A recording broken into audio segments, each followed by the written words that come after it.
My guess is you clicked on this video because you're feeling a teensy bit panicked about the guest list that you and your fiance just put together, or you're just generally concerned about the sheer amount of humans you have in your life that you might need to and or want to invite to your wedding. So you turn to the wedding planner lady on the internet in the hopes that she will tell you who you are allowed to cut. Welcome. Hi, if you're new here, my name's Jamie. I am your online wedding planner, and I'm here to help you plan easily and stress less because you deserve a stress-free wedding day. Now, I've done videos on this channel about the do's and don'ts of a guest list, but if you have already written it down and you're staring at it and you're like, how do I make this smaller? What do I do to make this smaller? Because I followed the rules, or maybe I didn't follow the rules, and now I'm panicking, and I don't know how to get rid of people off of this list. Because once I've written them down, it feels as though it's been etched into stone, and I don't know how to remove them anymore. And honestly, a guest list is a very, very stressful part of a wedding because you don't want to disappoint people, or offend people, or etiquette, or things like that. So, without further ado, 8 ways to cut your guest list today. Now, years ago on this channel, this video is probably due for a reboot, I did a video called The #1 Budget Killer, and that is, without a shadow of a doubt, your guest count.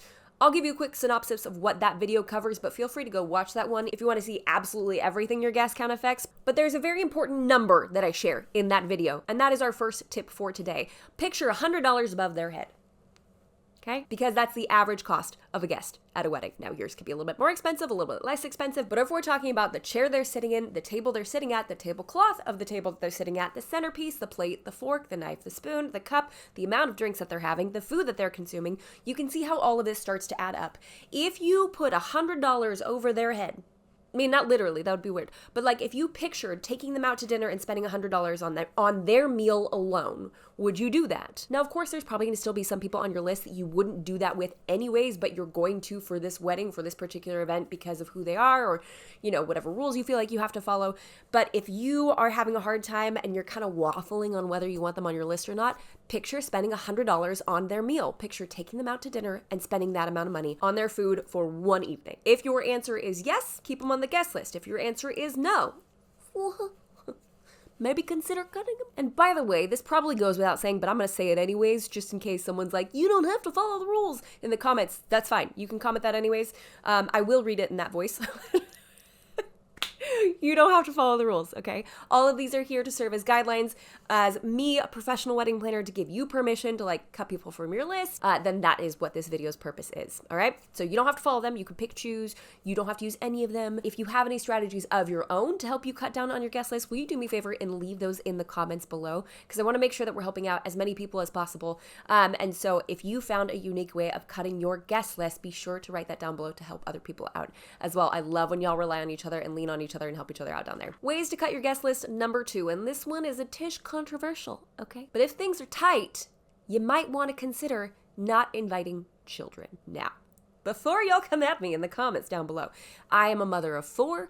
I had children at my wedding. I loved having children at my wedding. I do not regret that decision. However, you are not made of money. And if you refer back to point #1, do you really want to spend $100 on a 3-year-old at your wedding? But let's say like a 4-year-old or a 6-year-old or a 10-year-old, especially when you're not really close to, like, do you want to spend $100 on their meal? Especially when they're probably not going to enjoy the meal anyways, and they're going to be whining about wanting chicken nuggets. Again, I love children. I've got 4 of them. While my children have a fantastic time at weddings, I know a lot of other kids do not. And no, I've not seen kids cause a giant ruckus or have a lot of issues or be super noisy at weddings. That really, really hasn't happened, truthfully, in the years that I've been doing this. I think there was one wedding that I attended where a baby cried during the ceremony. Just one. Most parents are savvy. They're aware. They know what's up. But a lot of times it doesn't make sense to spend $100 on a child's meal when they might not enjoy themselves, you might not even know the child that well. So if you are looking to cut, there is a sector of persons you could remove from your list, all right? And it doesn't have to be all or none. You can invite family members' children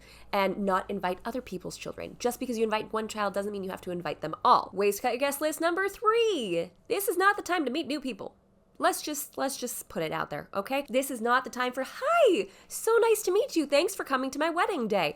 I mean, if you're made of money, sure, be sweet and give a bunch of people +1s. Be like, yeah, bring them on in. I'm made of cash and I'm gonna light $100 bills on fire just to meet someone for the first time. If you would like to give like a dear friend a +1 because they're coming by themselves and they don't know anybody else, that's like a case-by-case basis, right? As a general rule, if you're looking to slim down your guest count, no newbies allowed.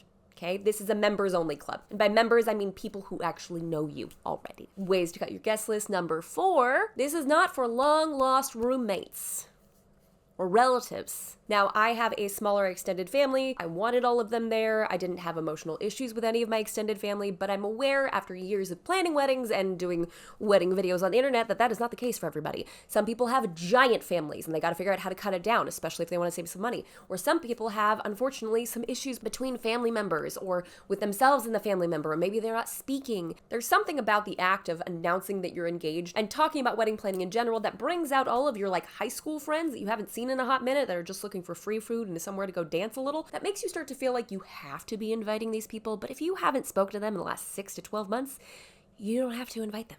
You can pick the number. If you haven't spoken to them in 6 months, 12 months, 2 years, number's up to you, okay? I know we talked about it in the rules video, which I will link down below if you guys want to check it out and delve into that further, because there are some etiquette things you want to follow when figuring out trimming your guest list. But if you haven't spoken to a distant cousin in 2 years, do you really need to invite them? Which brings me to the 5th way of cutting your guest list. Cut the drama.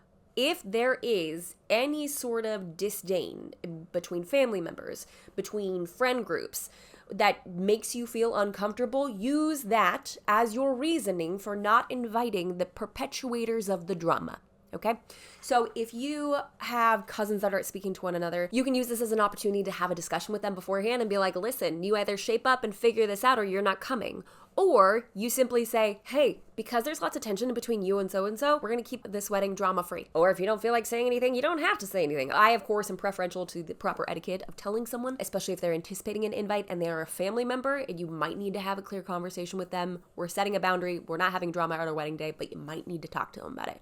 But more likely than not, you would have that issue with a parent or a family member who's like, you have to invite so-and-so. And you're like, no, I don't, because they're drama. And maybe they're not drama, but maybe they don't handle their drink very well. And you would like to be serving drinks at your wedding and you just don't want those two to mix and you don't trust that person to behave appropriately. Or maybe it's someone who's attention seeking. Lord knows I've read enough AITAs to know that there are some guests out there that are absolutely abhorrent. Just terrible and want to make it all about themselves. A wedding day is stressful enough as is. We do not need to be inviting more drama and chaos into the space. I love the segues of this video because this is like seamlessly going into point number 7, which is the parents list. Now, this is unpopular opinion, okay? I think if your parents are paying for the wedding, they have some say here. Not to the entire thing, but some say to the guest list. That may be controversial. That is a traditional idea. That's a traditional way of viewing weddings. You don't have to agree with me. However, the point of this video is to cut your guest list. So if you would like to review your parents' list and ask them graciously, if they are paying, can we remove these people? And this is always, I always get spicy comments from this of like, if I don't know them, they're not coming. Exactly. Refer back to point number 2. No, it was 3. Yeah. If you don't know them, now's not the time to meet them, and that's okay. And share that rule with your parents and be like, I don't want to meet someone on my wedding day, okay? That's just not how I want to roll. That's way too many people. It's too large. It's too much. It's too everything, okay? Now, for me personally at my wedding, a lot of my parents' friends were an integral part of my life as well, so I wasn't inviting strangers. They're important to me. A lot of them I referred to as aunt and uncle, and they watched me grow up, and they watched me become the person that I am. And so they had a special place at my wedding because I wanted them to be there. But if I didn't, that would be a conversation they need to have with my parents. So if your mom or your mother-in-law or someone in your family is coming at you with a list of 20 plus people and you're like, no, you got to talk to them about it. And last but not least, the 8th way of cutting your guest list is to rate them. And this sounds so harsh, I'm aware, but we've already established that we're not made of money, right? Like we don't have all the cash on hand to invite all the people, which is understandable. So if you are truly struggling with how to slim down your guest list, I would highly suggest this method. It could be a 1, 2, 3 system. 1, they gotta be there. They're the primary group. I am not having this wedding day without them. 2, I'd really like for them to be there. They're important to me, and I'd be pretty sad if they didn't make it. And 3, of course, I'd love for them to be there, but I'm not gonna be sad if they don't make it. You know what I'm saying? Like, oh no, I'm so sorry. And if you need to add a 4th row in there of like, I really don't want them to come, then that would be the first part of your list to cut. If you're like, no, I don't want them there. So the 4s are easy. The 3s are like, well, if we could take them or leave them and we really do need to hone in and cut down on our guest list, then that would be the first maybe the first row to go, and then we can really focus on our 2s and our 1s. In the master plan, the online wedding course that I created for y'all, it's literally how I plan weddings for people is this course right here. I even use this exact guest list spreadsheet with my clients. Not only is it perfectly compatible if you want to export it and upload it to your wedding website for online RSVP tracking, which is extremely helpful so you don't have to copy paste everything over. That's already set, ready to go for you with whatever wedding website you use. I haven't had issues with any of them that we've come across. It is chef's kiss fantastic. But there's also a notes section where you can type out anything that you want about this guest, about this person. If you would like to, I invite you to go through and rate them just real quick, like a speed test, 1, 2, 3, 1, 2, 3, 1, 2, 3, whatever that happens to be for you.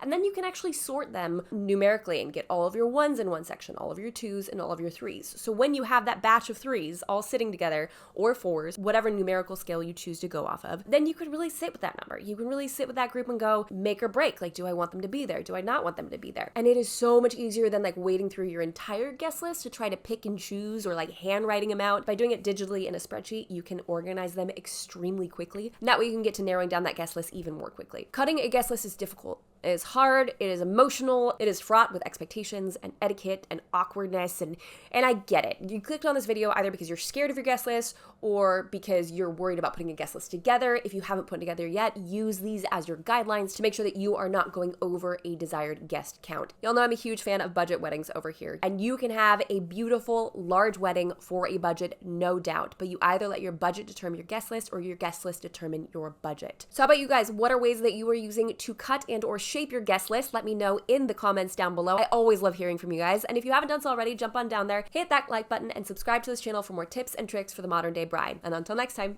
bye guys!